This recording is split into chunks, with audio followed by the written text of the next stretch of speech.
ठाणे महापालिका कार्यक्षेत्रात सद्य परिस्थितीत सुरू असलेल्या नालेसफाईची सर्वच कामं 5 जूनपर्यंत पूर्ण करावीत असे निर्देश आयुक्त सौरभ राव यांनी दिलेत.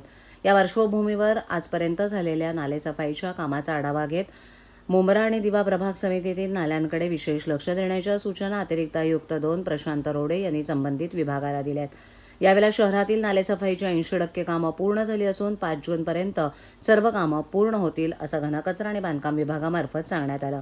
ठाणे महापालिका कार्यक्षेत्रातील नालेसफाईच्या कामासाठी ज्या ठिकाणी कमी मनुष्यबळ होतं त्या ठिकाणी अतिरिक्त मनुष्यबळाद्वारे युद्धपातळीवर काम सुरू असल्याचं आरोग्य अधिकाऱ्यांनी नमूद केले. त्याचबरोबर खाडी गोमुख रेल्वे शेजारील कलवर्ड साफसफाईची माहिती यावेळेला देण्यात आली. शहरातील सखल भाग तसंच काही ठिकाणी तबेले गोठे आहेत त्या ठिकाणची पाहणी करून घ्यावी.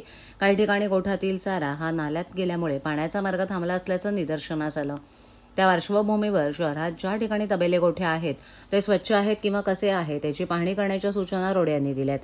ठाणे शहरात कोस्टल रोड बुलेट ट्रेनची कामं सुरू असून या ठिकाणी देखील संबंधित सहाय्यक आयुक्त आणि कार्यकारी अभियंत्यांनी पाहणी करावी. या कामाच्या ठिकाणी जर अतिवृष्टीत पाणी साचलं तर पाणी जाण्यासाठी मार्ग आहे किंवा कसा याची तपासणी करावी आणि तशा पद्धतीनं काम करून घ्यावं अशा सूचनाही त्यांनी केल्यात. प्रत्येक प्रभाग समितीतील नाल्यांची साफसफाईच्या कामांचा आढावा संबंधित सहाय्यक आयुक्तांनी पाहणी करून घ्यावा. पालिका मुख्यालयात मुख्य आपत्कालीन कक्ष 24 तास सुरू आहे. याच पद्धतीनं मान्सून कालावधीतही प्रत्येक प्रभाग समितीत आजपासून आपत्कालीन कक्ष कार्यान्वित करण्यात आलाय.